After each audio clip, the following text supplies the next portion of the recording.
All right. Y'all ready for session 2? Yeah. Okay.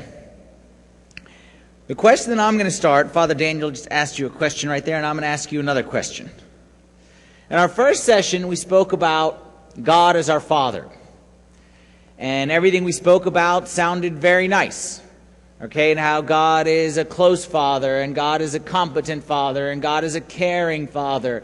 And all these things that we talked about God make him sound like someone that would be great to get to know, right?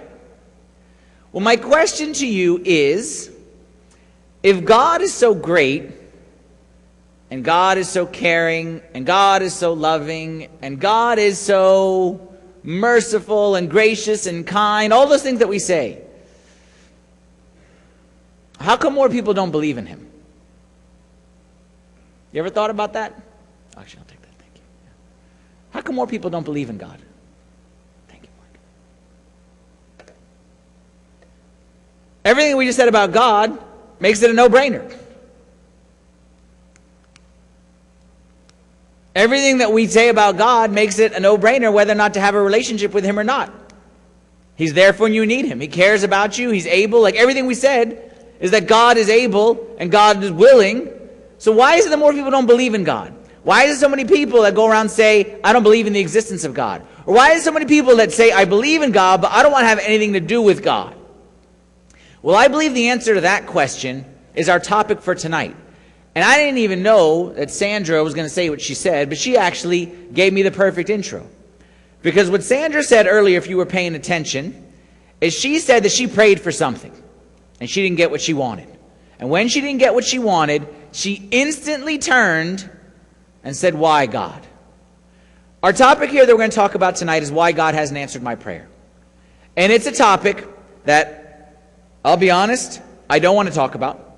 I don't like to talk about. If you ask me, as a priest, what is my least favorite topic in the world, this would probably be it. Because you hate it. You hate it when you pray and you don't get what you want. But let me tell you what I hate. When I tell you to pray, and I tell you trust in prayer, and trust in God, and do the right thing, and offer your prayers in faith, and then you don't get what you wanted. And you get a big fat no from God to your prayer. I'm telling you, for me, I bet you the other priests say the same thing. This is heartbreaking for me. This is the worst part of the job. This is the worst part of the job. Worst part of the job is when someone listens to you, trusts in God, does the right thing, and sorry to say, God lets them down. I don't know if anyone who follows me on my blog or my church or Twitter knows that recently, okay, I've been talking a lot about a movie in the movie theaters. Okay, it's called The War Room. How many people have seen the movie The War Room? Oh, the rest of you, what are you doing? Forget about Annie, okay? Go see this movie The War Room and then go see Annie, okay? Make it a double header, okay? Take your wife out for a date, okay? Not everything has to be in front of the TV. Like, go out and do something fun, okay? Go watch this movie, The War Room. I saw this movie, The War Room, and it changed my life. And it changed my life so much that I did a series on it. Okay, there's not been a movie, I won't give it away, I thought more of you may have seen it. There hadn't been a movie that affected my prayer life, or there hadn't been anything that affected my prayer life more than this movie. Okay, so I really want everyone to see it. In the movie, without giving it away, basically there's a lady who's going through a hard time, and she prays. And it's all about the power of prayer. And in the movie, somehow, magically, her prayer gets answered, and the whole story, her life gets turned around 180 degrees, and within a matter of an hour and 45 minutes, she goes from very negative to very positive. Okay, the movie wraps up very nicely. And it's a beautiful story. But the bottom line is, as beautiful as the story is, the reality is most of us don't get our prayers answered in an hour and 45 minutes. Most of us don't get our prayers answered in a 2-week period. Most of us, I bet you if I took a survey right now, that every single person in this room here tonight can say one thing that they have prayed for or are praying for that they've gotten a no to. And if you haven't, if there is somebody right now who could say, anything I've ever prayed for, I've gotten exactly when I wanted, how I wanted, you come here and you give this talk instead of me. the reality is we don't always get our prayers answered. For me, I wish that I'm okay with God not answering every prayer. Meaning answering with a yes. He always answers, but sometimes the answer is no. Okay? But I mean answering with a yes. I'm okay. But all I need from God, just tell me what makes prayers answer and not make prayers answer. Like, just give me a formula. Like, I would be okay if God said, okay, I'm not going to answer every prayer yes, but I will if they meet these criteria. 1, 2, 3, 4, 5. And if you do 1, 2, 3, 4, 5, like, we like objectivity. We like standards. We like to go into the class and know exactly how we're going to be graded. We don't like it that this person prayed and their prayer was answered. I do the exact same thing they did and my prayer is a no. And then someone does even less than both of us and they get a yes. We don't like that. It bothers us. Just give me a formula.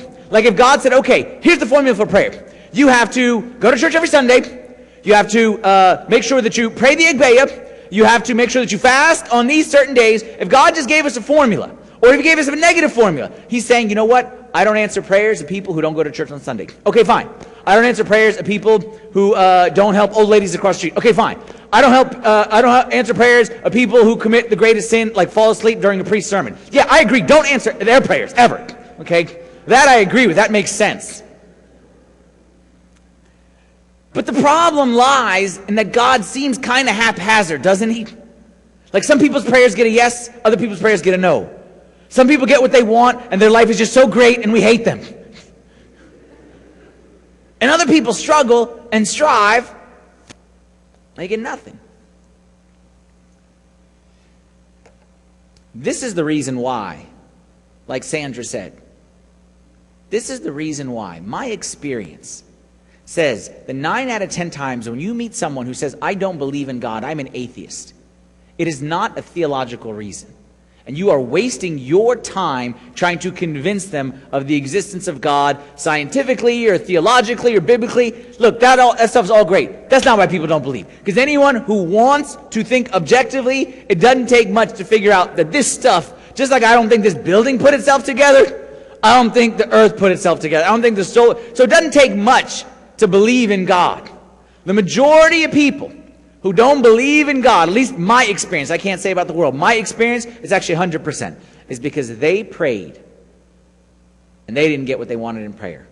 So how can I believe in a God who didn't answer prayer? Like, I wasn't praying for anything bad, I was just praying for my sick dad. If God loved me, why would I be an orphan? I can't believe in that God. So therefore, God doesn't exist. How can I believe in a God who let my dad abuse me like that and just watched me get abused as a child? You say there's a God? Okay, that works for you. But sister, ain't no God in my life. At least not a God that I want to have anything to do with. So my question to you, how do you answer someone who asks you why God doesn't answer prayer? How do you answer? How do you answer in your own life? How do you answer in other people's lives? I'm telling you the importance of this question. If you don't understand the answer and you can't figure it out, I'm telling you there's going to come a point in time, inevitably, where you pray for something big and you get a no. And if you don't know how to respond to that, you're going to be in trouble. I'm telling you from my own experience, what do you do when you see a husband whose pregnant wife was in a car accident and he's praying and praying and praying and praying and God says no and the pregnant wife doesn't make it out? What do you say? What do you say to the mom whose son is lost and is away from God and refuses to acknowledge that God even exists? And she cries every single day for her son. What do you say? Why God says no? You really want me to break your heart?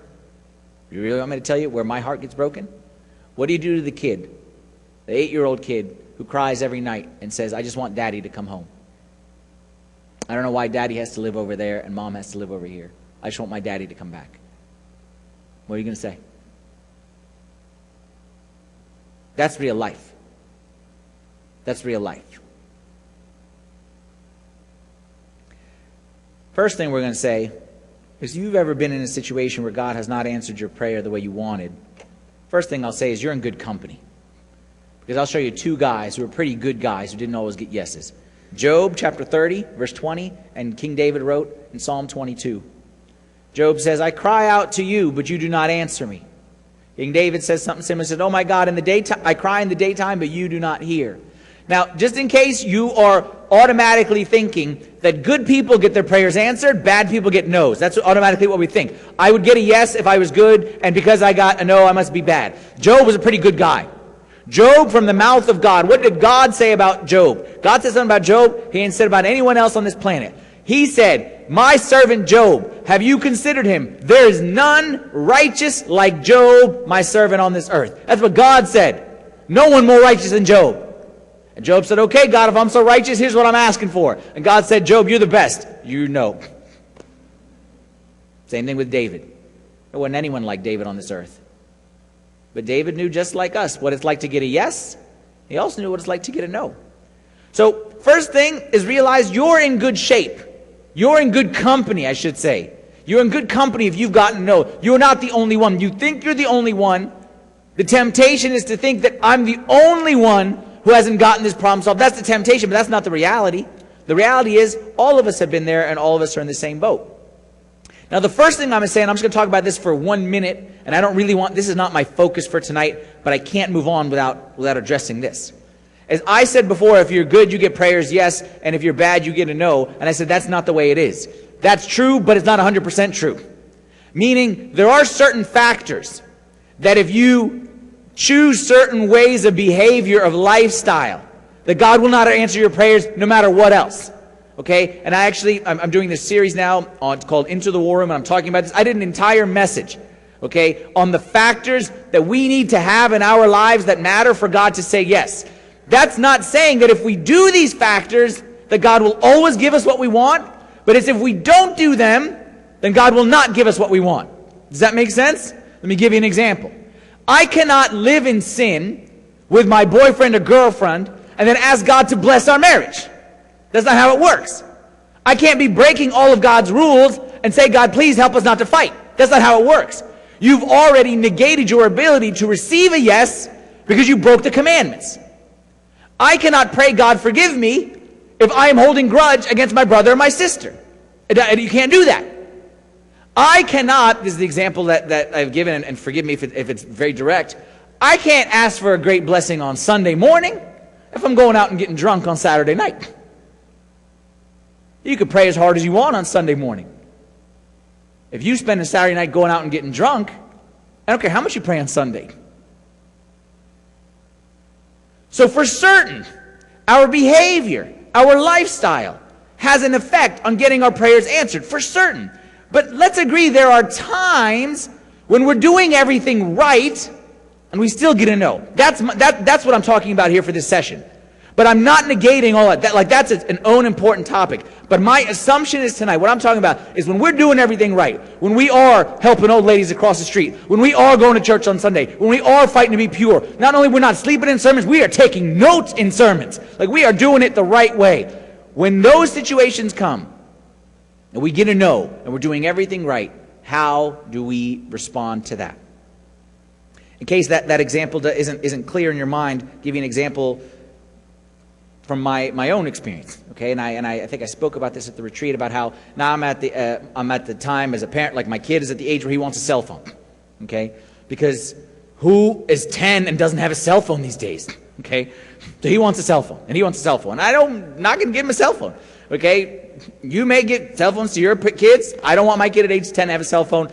I can't think of anything good that can come from a child having that much access to everything in the whole wide world that's bad, okay? I can't think of anything that's good from them. I'm not telling you you're a bad parent, you're a different parent. This is what I do for my kid. No matter how much my kid does good in school, I'm not going to give him a cell phone. No matter how much my kid cleans the room, I'm not going to give him a cell phone. Like nothing he can do, if I think this is bad for him, I'm not going to get it for him. No matter what good he does. But with that said, if I did decide I wanted to give him and he doesn't get good grades in school, that will make him get a no. Does that make sense? So the good grades don't ensure a yes, but the bad grades ensure a no. Is that clear? So what I'm talking about now is when I'm doing it right. I'm living a righteous lifestyle. Like I'm trying my best, and then I get a no. That's what I'm talking about. But if you aren't struggling for a righteous life, nothing I say applies to you. How do we deal with those no's? How do we deal when God doesn't answer our prayers? What's our response? I'm going to give you one big idea, okay, one kind of key thought, and then I'm going to break it down with some bullets here. Here's the key thought. And if you're taking notes, I would write this one down, and I would write it down in my heart more than I write it down on a piece of paper. But this is what I'm trying to say. Truth. We need to put our trust in the giver, not in the gift. We need to put our trust in the giver, not in the gift. This is a paradigm shift from how we normally think. Because most of us think in terms of gifts, not in terms of giver. What do I mean?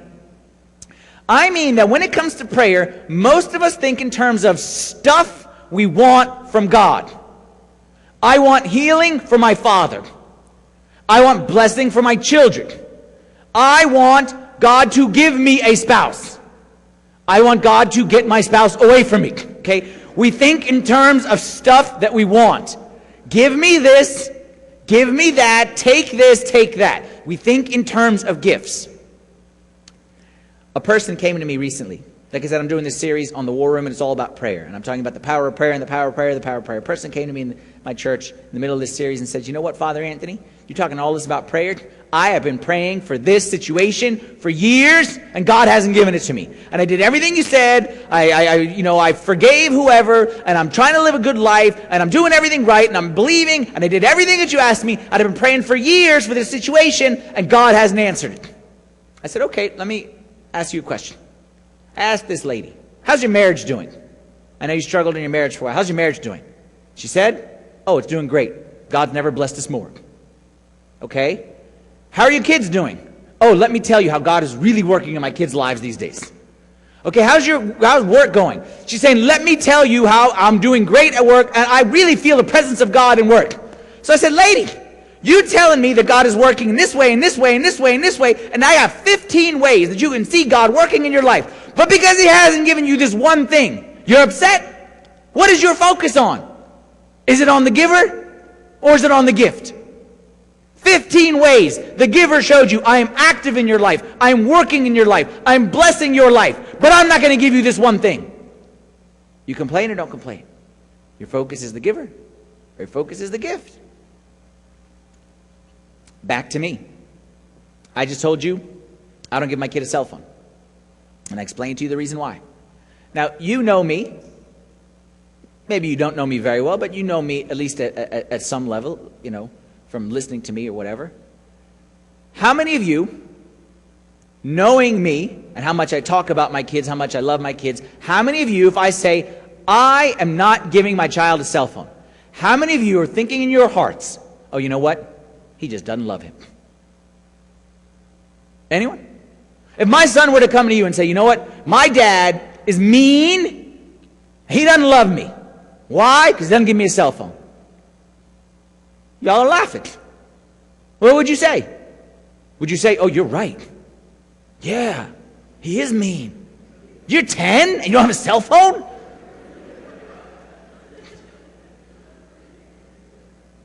You wouldn't say that. What would you say?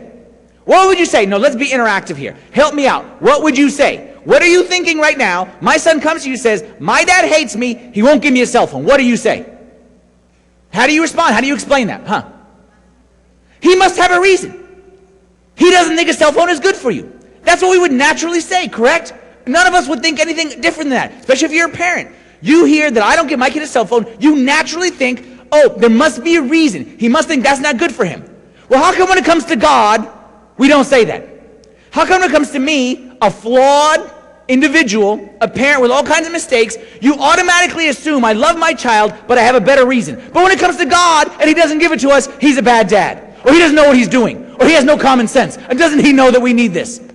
You give me the benefit of the doubt all the time. You give yourself the benefit of the doubt all the time. When it comes to God, God is mean. God doesn't love. God doesn't care. God doesn't love.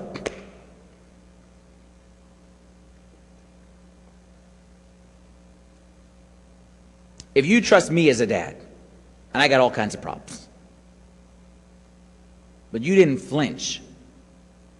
You didn't doubt my love for my kid for 1 second. But how can we doubt God's love when he doesn't give us what we want? Why do we make him out to be an incompetent, unloving, uncaring dad?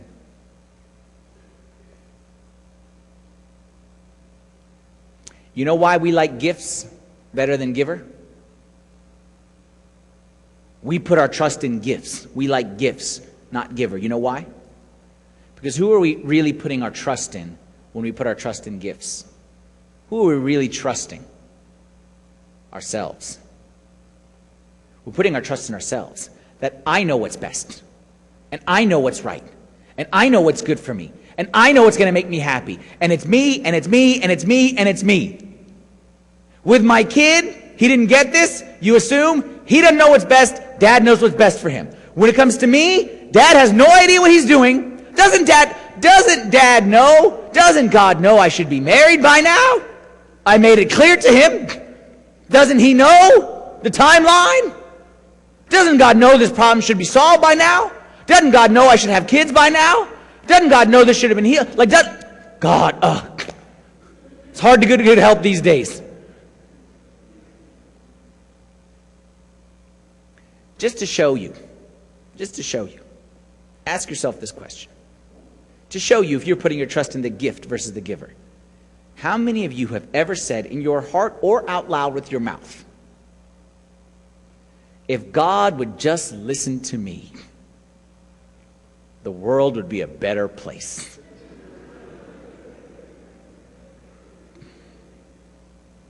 If God would just listen to me, my life would be a lot better. Y'all remember, since we're on movies, since it's movie theme night, Bruce Almighty. Who's seen the movie Bruce Almighty?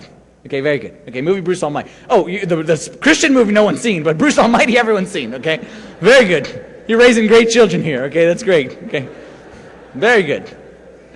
Bruce Almighty was quite possibly the dumbest premise for a movie in the history of all the world.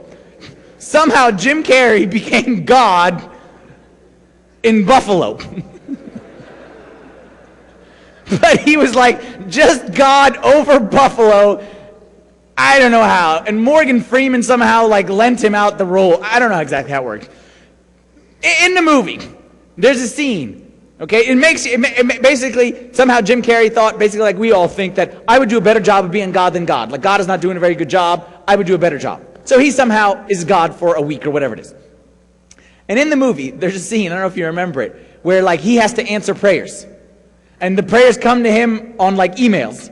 So like he would go and check the emails and it'd be like, pray for no rain on this day for my wedding. He'd be like, yes, you know what I mean? And this person would ask for it and he'd say, no, you know what I mean? And he would just respond to all the emails. And the whole point of that little scene in the movie was that he destroyed the whole world. Okay, because like he made it no rain and then all the crops died, or I don't know what it was. I can't really remember. But the premise of it is that if we're honest, we think we'd be pretty good at playing God.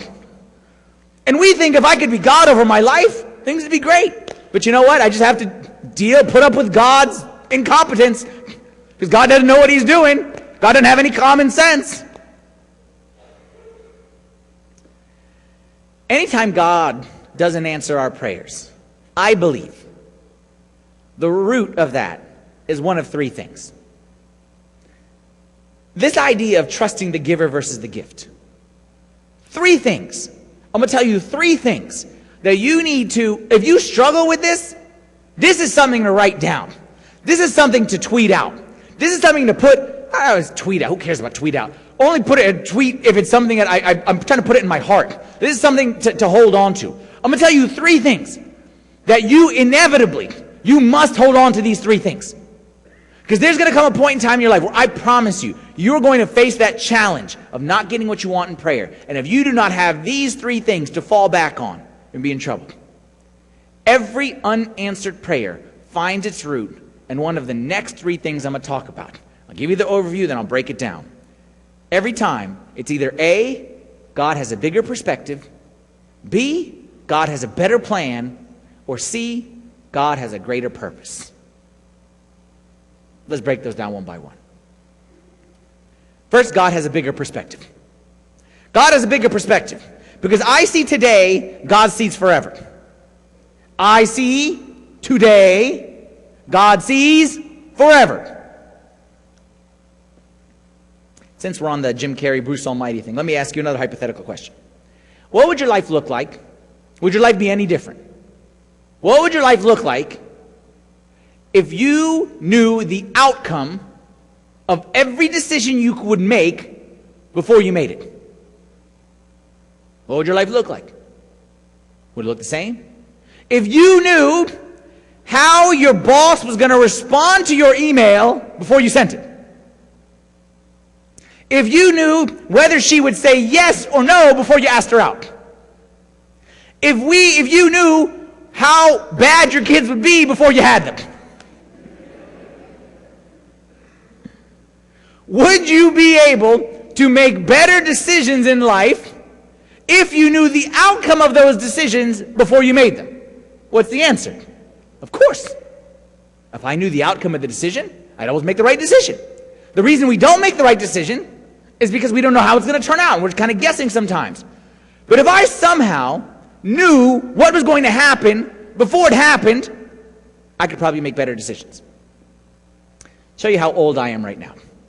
Who here remembers something? Phones before they had caller ID. Who remembers that? Okay, very good. Very good. Wow, a lot less than I expected. Okay. So back in the olden days, okay, the world was black and white. Okay, for you youngins. We used to walk around, just black and white we'd see, okay? And in those days, phones were not in your pocket, they were on a wall. They were attached by things called cords and wires. And back in the day, I know this is really hard for some of you to grasp. And I'm not joking here. I'm dead serious. People would call you, and you had no idea who was on the other line. No idea. You couldn't see the number. There was no even little screen where you could even see it. So you would do something. You would say, hello, and then the other person would say, hello, this is so-and-so. And then if it's not a person you want to talk to, you'd say,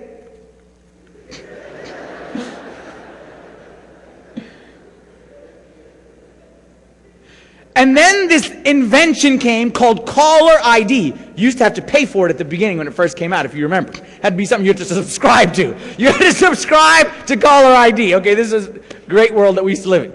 Caller ID, to me, when it came out, I couldn't believe it. This was another incarnation of God on this earth. This was God in my phone telling me who is calling me before I've even answered. This was incredible. Instantly, the day caller ID came out, I was able to make much better decisions about which phones to answer and which ones to not answer. Because I knew who was on the other side. God, you see today. God sees forever. You guess about the outcome of your prayer. God doesn't guess. God knows. Look at this verse from Hebrews chapter 4, verse 13. Nothing in all creation is hidden from God's sight. Everything is uncovered and laid bare before the eyes of Him to whom we must give account. God, we see what's in front of us only. God sees everything at the exact same time. Let me give you an example. I like this example. Okay, my business card example. Here, y'all can't see it, but this is my business card. Just take my word for it. On this business card says my name, Father Anthony Messeh. Let's just take just the Anthony part. Anthony begins with an A, N-T-H-O-N, and then has a Y at the end.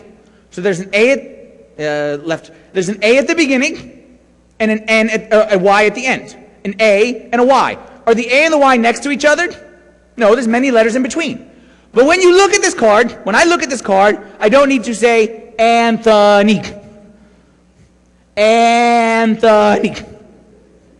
I don't need to turn my head to read all of it.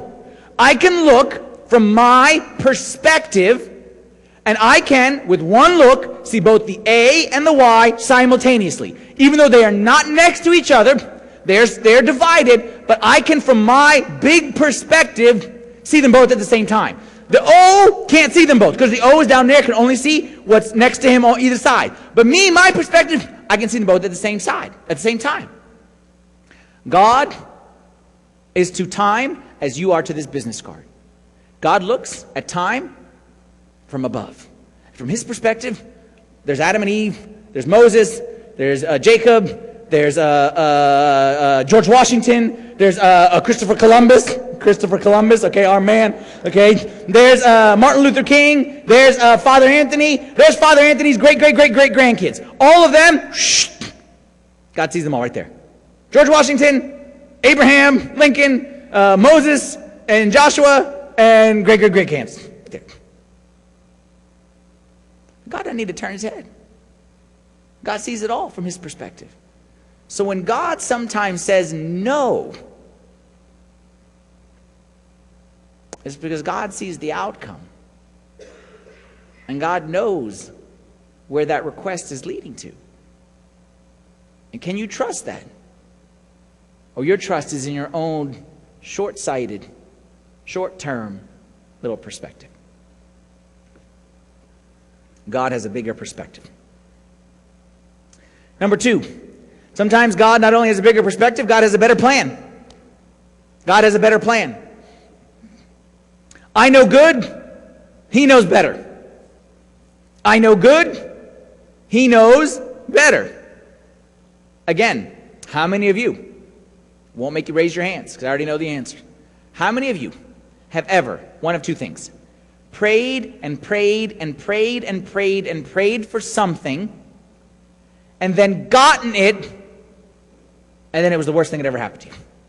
Or B, prayed and prayed and prayed and prayed that something would leave you and it didn't leave and it was the best thing that ever happened to you.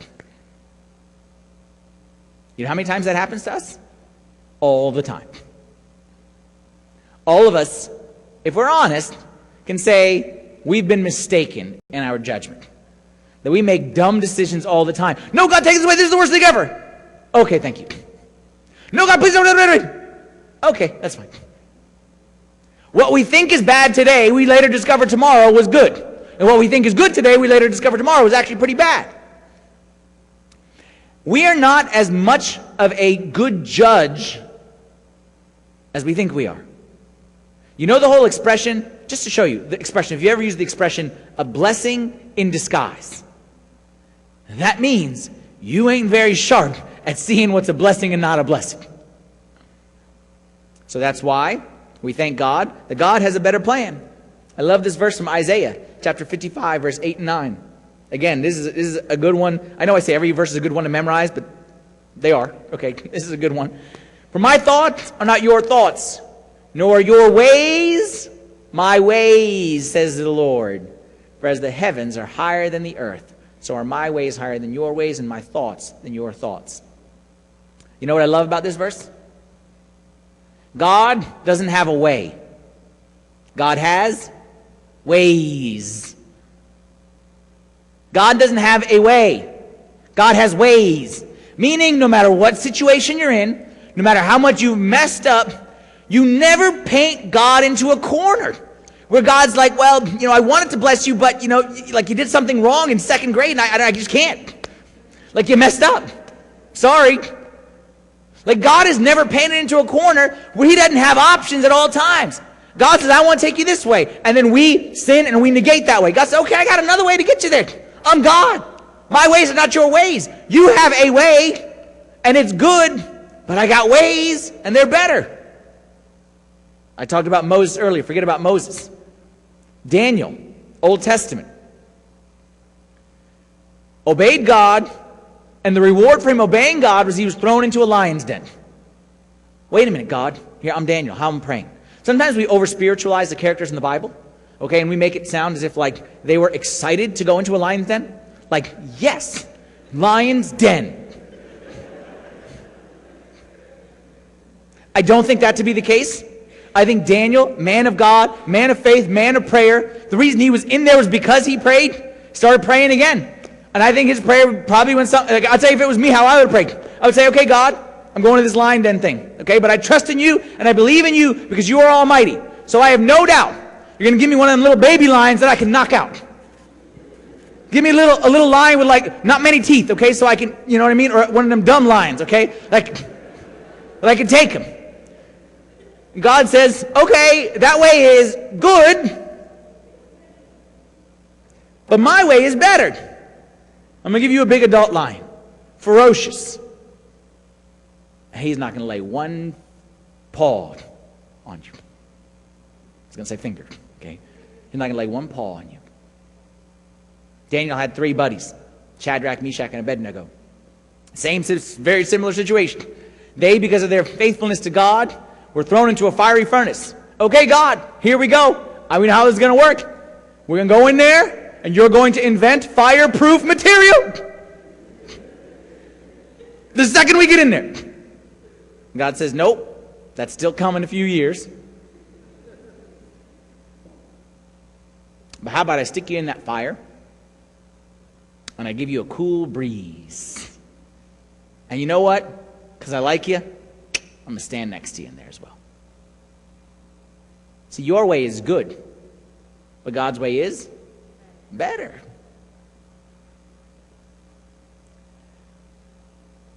Apply. You're single. You want to get married. You have a way. Your way is you get the nice clothes and the, you know what I mean, the skinny stuff and, you know, and the hair, and then like you put out the vibe at youth meeting, you know what I'm saying? Like you put that vibe out there, you know what I mean? Like you send in, you know what I mean?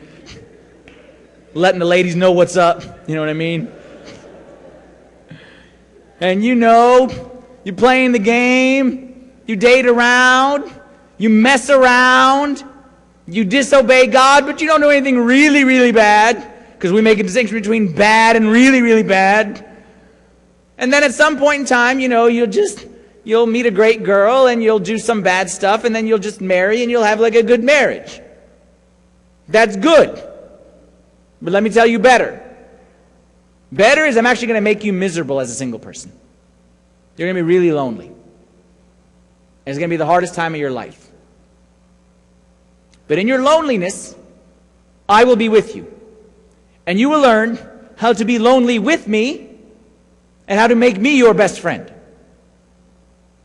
And then, through no effort of your own, I will send the perfect girl into your life, and y'all will have the best marriage ever. Your way was good. You got a wife. My way is better. You got a wife and me.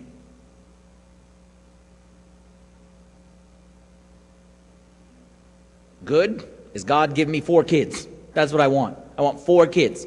I'm infertile. I want 4 kids, God. That's the right way. God's way is actually, I'm not going to give you any kids. I'm going to put on your heart to adopt.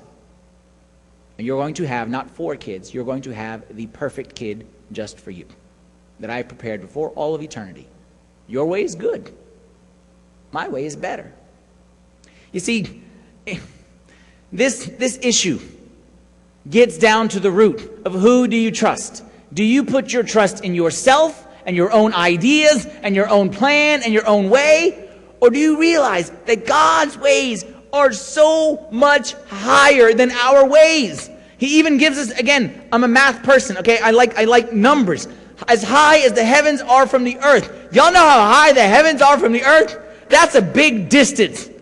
And that's how God is saying, my ways are that much higher than your ways. But the problem is, you don't realize it. Problem is today, forgive me on this one, I'm going to go on a little bit of a rant on this one. We think we are experts in everything these days. And I tell you whose fault it is? The internet. You don't believe me. If you want to believe the internet's the Antichrist, you take what I'm about to say, you can run with it right here. Okay? I don't believe the internet is the Antichrist, but at times it might be. Okay? The internet has made us all think we know everything there is to know about everything. Because even if I don't know it, I just Google it and I'll figure it out. I know a doctor. Doctors here, y'all hate the internet. Okay? Because we patients, and I'm the first one who does this, we come to you and we tell you what the problem is. We've seen 3 episodes of Grey's Anatomy and we can cure cancer.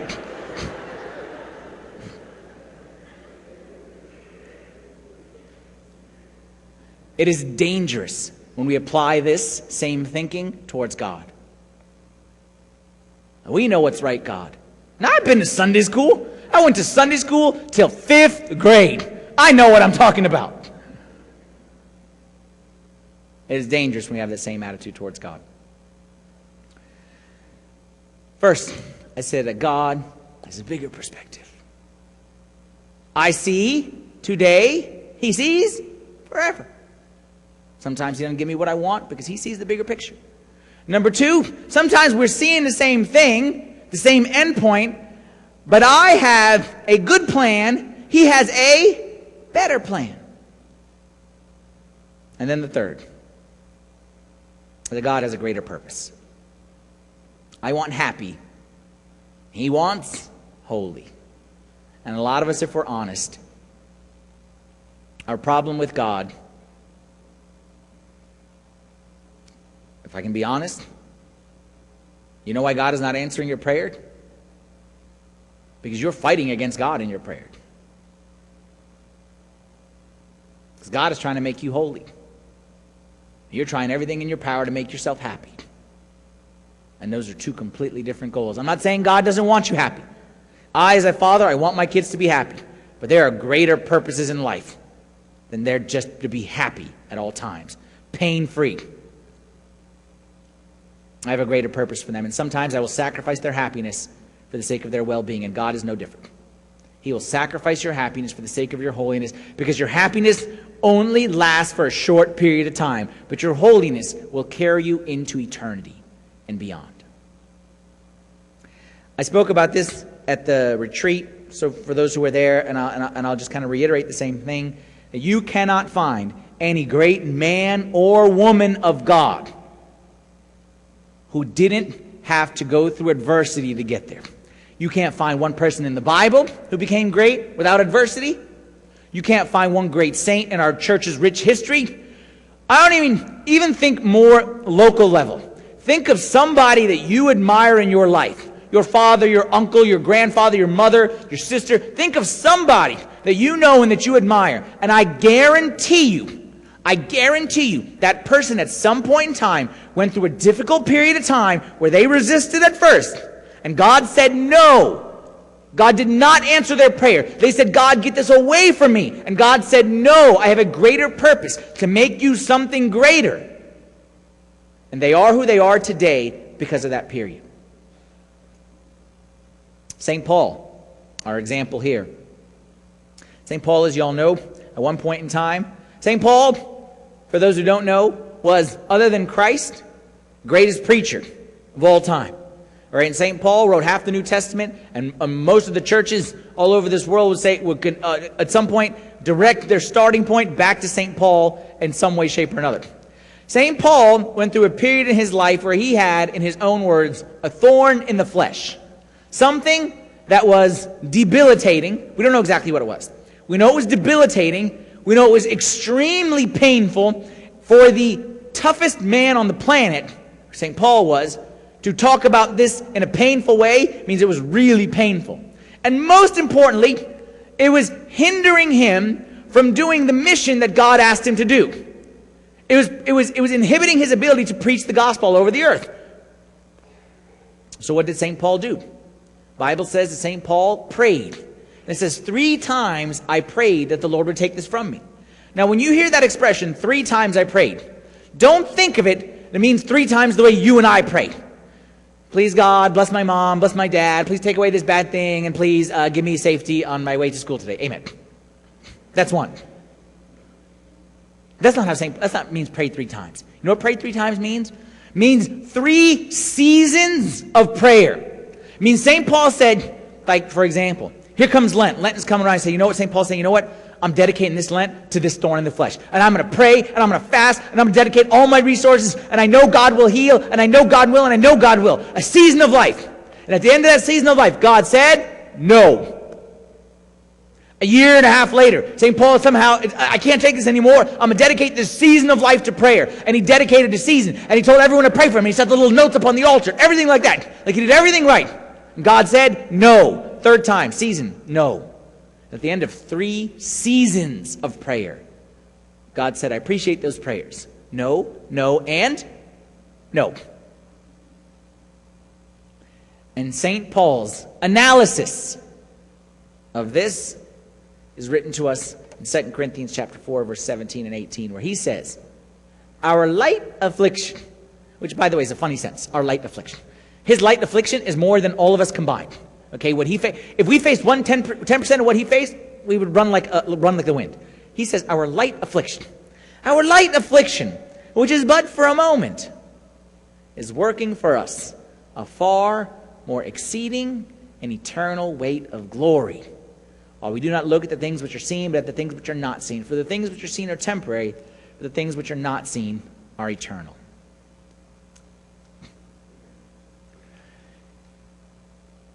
God wasn't trying to make St. Paul happy. God was trying to make St. Paul holy. And St. Paul was smart enough to realize that. And that's why his light affliction, which we already agreed is not a light affliction, worked out for him pretty good. And St. Paul, if you go ask him today, he'd tell you he wouldn't change a thing. Look, there's a verse in Isaiah chapter 46, verse 10, where Isaiah the prophet speaks on behalf of God, and God says through him, my purpose will stand, and I will do all that I please. Unfortunately for us, when we pray against God's purpose, you can fast, you can pray, you can believe, you can give in the money box, you can do whatever it is that you want. Man, if you are praying against God's will, not God's will, I want to get away from God's will. I'll talk about that later. That's tomorrow's session. If you are praying against God's purpose for your life, you pray all day and all night. God will never give it to you.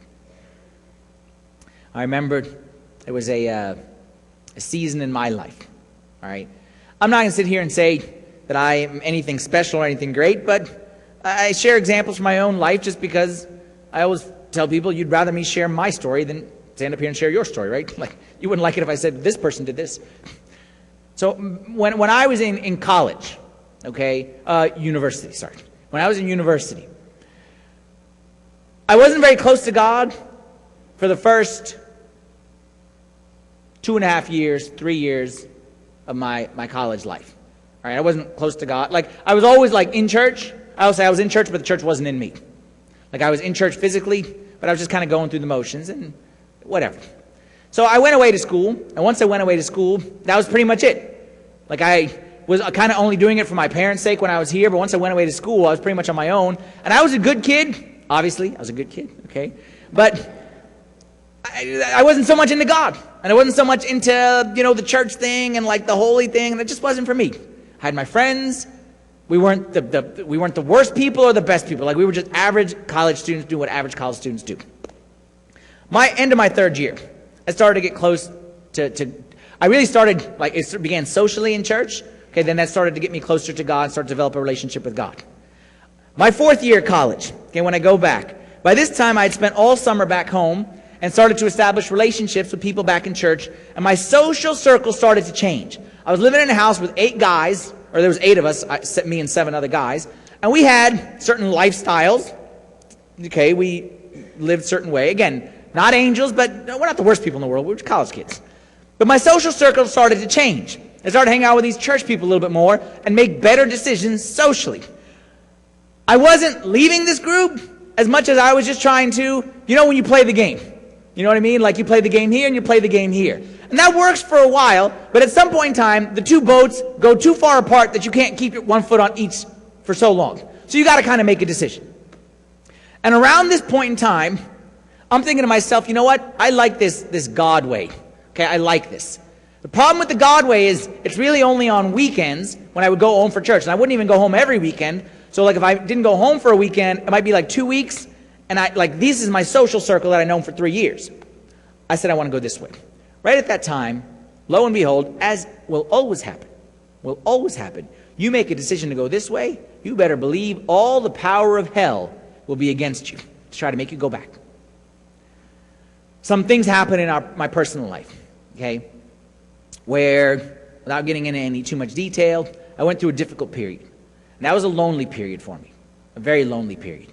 And I'll be honest, I was tempted, as anyone would be tempted, when you're in this phase, and you're kind of doing things this way, and things aren't really going the way you wanted them to, and like you're starting to make the right decision, but life seems to be going this way, and then like these people aren't around, and I'm kind of lonely, but these guys are around, like I live with them. The temptation was to kind of go back this way. And I'd be honest, say, this was a struggle for me. I made the right decision. But it wasn't an easy decision. Most people in this situation, again, I'm not saying I'm great, I'm just sharing my own story. Most people in this situation would choose easy. Most people would choose happy. God was pushing for holy. And to this day, I am so thankful that God gave me the grace to make the right decision, because I got through that period. And I always say, if I had never been lonely, I'd never learned how to become friends with God. The best thing that ever happened to me was that lonely period where I learned how to be friends with God. I learned how to pray during that time. I learned how to read the Bible and find God in the Bible during that time. God never answered my prayer.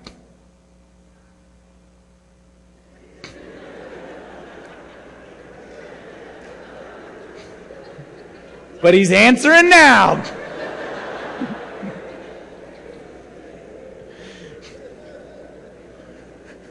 There are few things that will scare a preacher more than when I say God didn't answer my prayer and then Darth Vader's voice comes out of nowhere.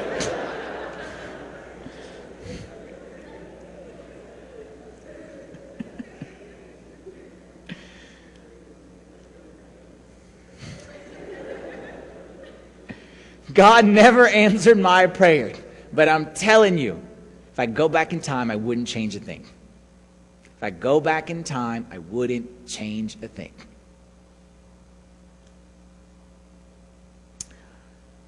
Are you ready to see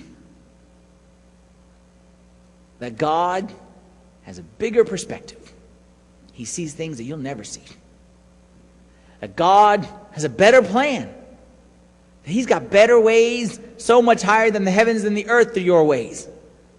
He's got a much greater purpose than you may have. You're thinking happy, he's thinking holy. You're thinking comfortable, he's thinking character. You're thinking safe, he's thinking saint. Are you willing to trust in that or not? Last thing before I let y'all go.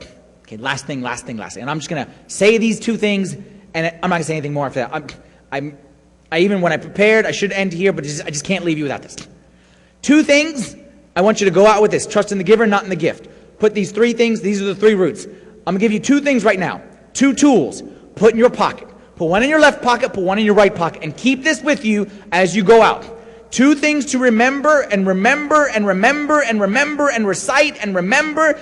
Hold on to these two things. You may not need them today. You will need them when God doesn't give you what you want. Just stick them in your pocket. Talk about them real brief. Number one, whenever God doesn't answer our prayer, it's always out of love. And number two, it's never without grace. Stick those in your pocket. No matter what God does, it's always out of love, and it's never without grace. It's always out of love, and it's never without grace. I'm telling this to my child. Even when daddy doesn't give you what you want, remember it's out of love. Even when daddy makes you take a medicine that you don't like, it'll always be with grace. He'll always give you something to compensate, to get you through that. Again, Sandra was a prophetess from God today, okay, because she set me up perfect for my talk. She mentioned Romans 8:28. Romans 8:28 is the most over-quoted and under-applied verse in the Scripture. We say it, we love it, we don't believe it. We don't act on it. Because if we did, our lives would look different. Because it says, and we know that all things work together for good to those who love God. Stop saying it. Stop telling your friends about it. Stop putting it on the mirror and writing it on the wall and putting it in little cute little notes in your lunchbox. Stop putting it on Twitter and Facebook as your status. Stop it. Believe it. Stop writing it on paper. Start writing it in your heart. We know that all things work together for good to those who love God. So when I see the world falling apart around me, I am not guessing, hey, will this work out? Hey, will this work out? Hey, what's going to happen? Hey, how's it going to turn out? No. I know that all things work together for good to those who love God. So just because I don't see how it's going to work together, I know that all things work together for good to those who love God. I know that even if God gives bad in quotes, because it's not really bad, God doesn't give bad, he only gives good, but in my eyes it's bad, I know it's out of love. And just again, back to me, I give my kid medicine, he's crying, you don't say you're a bad dad, you say you love your dad. Love your son. Everything God does, he does out of love. And number two, it's always out of love, and it's never without grace. This verse, this is what St. Paul said when he talked about his thorn in the flesh. Concerning this thing, 2 Corinthians 12:8, concerning this thing, I pleaded with the Lord 3 times. That's why I said it wasn't a good night prayer. It was pleaded with the Lord for 3 seasons that it might depart from me. And he said to me, my grace is sufficient for you. For my strength is made perfect in weakness. Can you believe that? I know you can accept it intellectually, but can you accept it in your heart? Can you live, can you go to work tomorrow morning with this as your foundation? That yes, my life is not perfect. And yes, my life, I do not have everything I want. But I will walk tall, and I will walk strong, and I will get up in the morning, and I will praise God, and I will come to church in the evening, and I will serve God. Why? Not because he gives me everything I want, but because he gives me what I need. And he has a bigger perspective, he has a better plan, he has a greater purpose. And even though I don't get what I want, I know what I get is out of his love, and it's accompanied by a side of grace on the side. That God does it out of his love, and he gives me something to compensate for it. What's that compensation? I don't know. But I guarantee you, God never, ever, ever gives a thorn without grace. God gives a thorn, God gives grace. God gives a bigger thorn, God gives a bigger grace. The grace is bigger in proportion to the bigness of the thorn. You can never, never, never have any challenge or trial in life that is bigger than the grace that God will give with it. And you say, Father Anthony, but I don't see it. I don't see it. I don't see God's love. I don't see God's grace. The point isn't to see it. The point is to believe it. Remember what Jesus said to Thomas when after he rose from the dead? What did Jesus say to Thomas? Thomas said, they told Thomas, Jesus is risen. Thomas said, I'm not going to believe it until I see it. And Jesus said, okay, come here, man. Touch. Now you believe? Thomas said, yes, I believe. And he said to him what? In John chapter 20. He said, Thomas, now that you have seen, you believe. Blessed are those who, what? Who have not seen, yet believed. Don't tell me that I don't believe in God's love because I haven't seen it. Don't tell me I don't believe that God is with me because I don't see it. That's the whole point of faith. If you've seen it, it wouldn't be faith. It would be seeing stuff.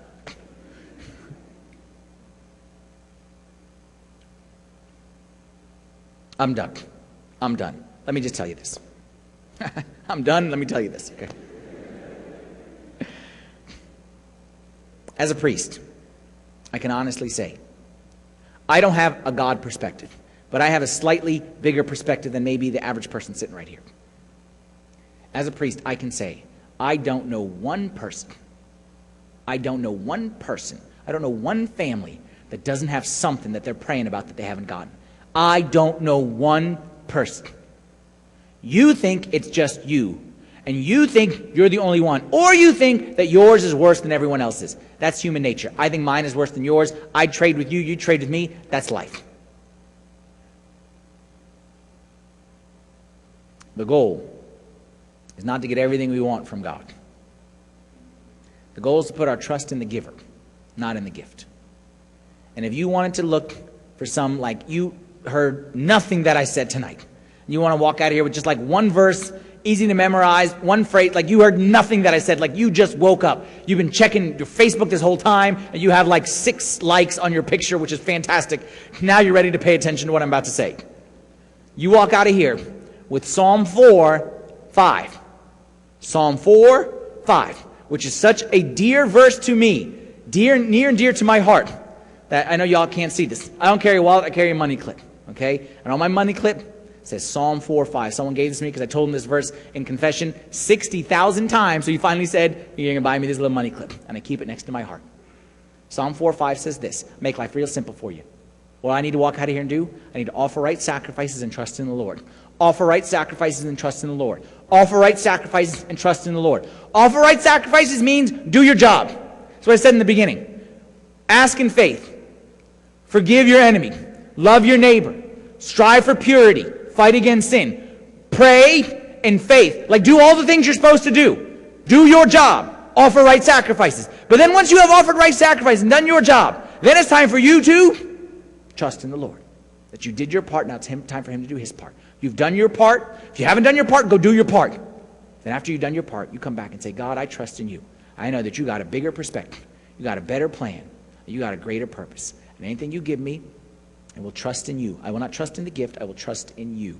Because that is the kind of Father and God that you are. Glory be to God forever. Amen.